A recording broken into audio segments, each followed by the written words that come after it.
Hello, Madridistas. Hello, Madrid. It's your boy again, Chai. It's so good to be doing this. I don't know if you can feel the excitement or you can see it on my face, but my boy Arda Guler is finally playing. He didn't just play, he scored, was awarded the man of the match. And just so you know, I don't think there's anybody as excited as I am about Arda Guler getting playtime. I so loved seeing him on the starting lineup. I so loved it. I was just so happy and so confident that, okay, you know what? I know he's going to come good. And good he came. For all of my Turkish fans out there, are we happy or what? I'm so excited. Which also means that for the next couple of games remaining in the La Liga season, Arda Guler is definitely starting and playing.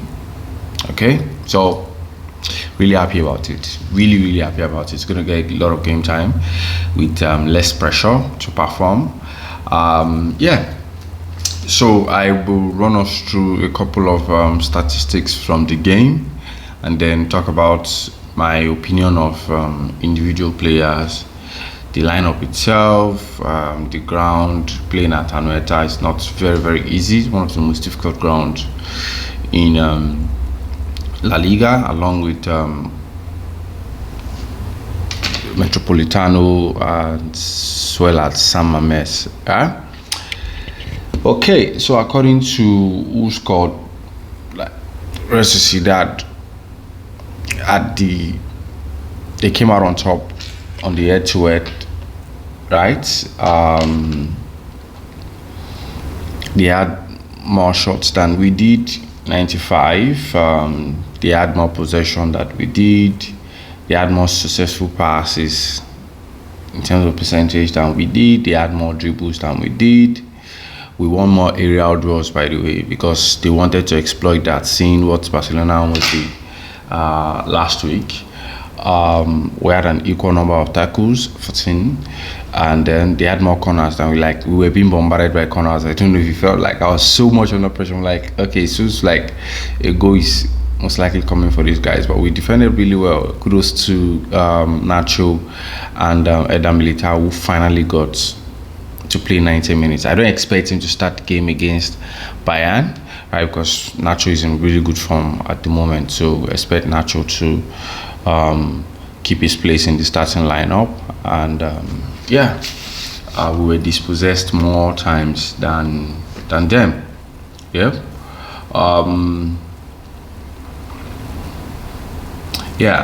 So a lot of they created so much chances, right? But not clear-cut chances, because you can see here. I can see here that a lot of their more than 50% of the shots that they took, right, the ones that were on and off targets, came from outside the box.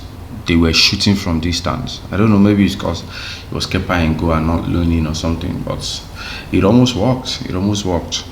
Real Madrid, almost evenly distributed. We took 2 shots inside the box, and then 3 took 3 outside. Our heat map shows that we tended to go more narrow because we needed to play, or were forced to play rather. I don't know if that was what Ancelotti told the team to do, but we were forced to play long balls and we went a bit narrow. While for Real Sociedad, they were all over the place. Their heat map shows that they were all over the place. They were narrow, they went wide when they needed to go wide, and they used Take Fusakubo a lot, and he was a nightmare for our defenders all night, right? He was extra motivated to perform against us. I honestly did not enjoy his comments. It sounded too much of a Barcelona mindset to me than another thing. You fucking lost, and that's it. Stop complaining and saying, La Liga changed the time and you guys deserve to win. You deserve to win, but you did not win. means that the other team did something right, and they make it sound like defending is not part of the game. So come on, Take, like, you're better than that. You're better than that. Okay, you're better than that. So anyway, I'm going to just look at our own ratings, right? And use that opportunity. Before I get into that, let's talk about a couple of things, right? So the lineup, when I saw like heavily rotated side, which I really like, and I also knew that come the 60th, 70th minutes, some of the guys that are going to be starting the game against Bayern next week will be getting some game time. I was surprised to find out that Rodrigo was not included in the squad. I was also surprised to find out that Bellingham insisted that he comes along, because I think he would have. Anyway, he still got the rest, but it was good to have him with the team. Yeah, starting Frank Garcia was good, right? Nacho keeping his place is good as well. Like, he needs to continue that momentum. Resting Rudiger, really happy that happened. Resting Valverde as well, really happy that happened. Carvajal playing, so Carvajal is not going to be available in the first leg. So, and because after the City game, he was heavily fatigued, right, and did not play the game against Barcelona. So it was good for him to get some game time, and I expect him to start next weekend as well against Cadiz, right? So that I get that game time and be available for the second leg. Hopefully by then, may not be too much under pressure for us to perform. We would have gotten like a good game out of the first leg with Bayern Munich, who are a very formidable opponent, right? Like the the true El Clasico of European football, which is the Champions League. Who else was included? Yeah, it was good for Madrid to continue playing. I heard he wants to extend. I don't know if Real Madrid should do it. I think they shouldn't. We still have Cruz, right? So that's knowledge. Transfer of knowledge is still, maybe will not be as 100% effective as having like a Madrid and Cruz together. But I think it's time we need to transition, because it's going to get even less game time come next season, because we have the likes of, okay, Dani Ceballos is leaving, Nacho is definitely leaving, yeah, and then we have, hopefully Arda Guler stays, right, and get more game time. Nico Paz is promoted, like, it's a very phenomenal talent, right? Hendrick is coming, Mbappe is very likely coming, so the squad is going to be really stacked in the forward and the midfield. And Euro is also likely coming to replace Nacho, which is all good, but while we're bringing people in, others need to leave as well. Oh, Kepa is also leaving, so there's one more space, and I think that space should go to Nico Paz to have him in the team, right? Because Ceballos is definitely leaving. I don't think we should sign Alphonso Davids. I think we're good on that side with Ferland Mendy and Frank Garcia. Frank Garcia is going to come good. It's his first season, okay? It's going to come good. He's a really good player. We saw it when he was at Rayo Vallecano.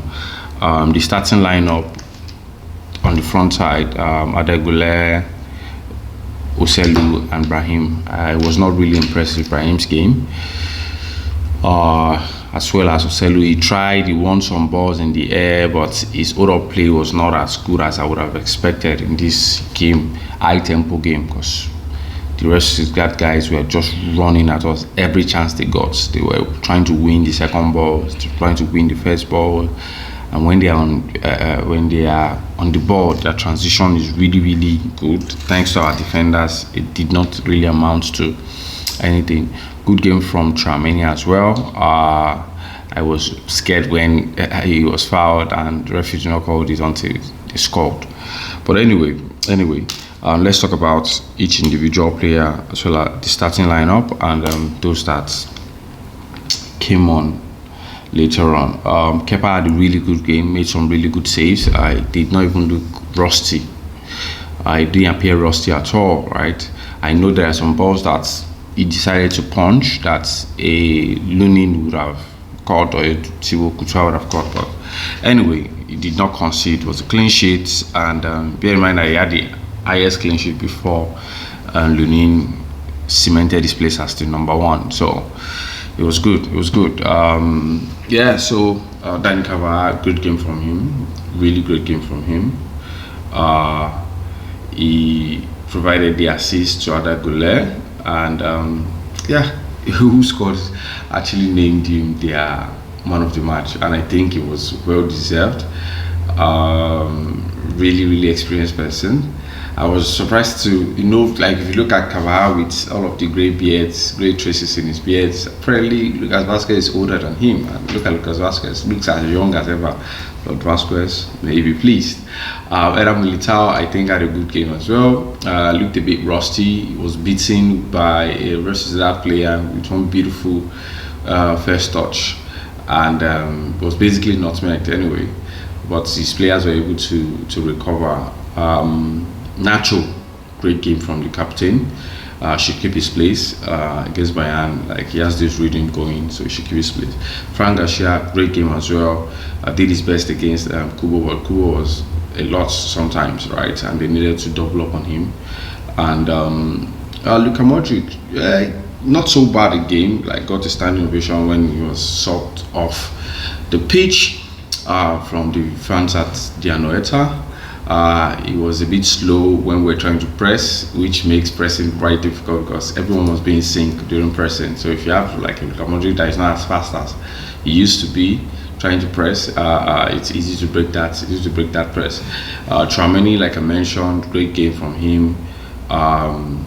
There was a pass he made towards the end that I really liked, but Oselu was offside, and I don't know why Oselu did not shoot. So a striker, like, just basically shoot. Like, leave Vinny, you don't need to pass the ball to Vinny, and the Vinny didn't get the ball. Like, you turned, shoot. Just shoot. Anyway, a great game from Aurelien Tchouaméni. Arda Guler, really good game from him. I really enjoyed his game, his touches, and I think he needs to. He was so anxious to impress. I think it's one of the things that I noticed in his game, that he got a yellow card for dissent and almost got another yellow for kicking the ball away.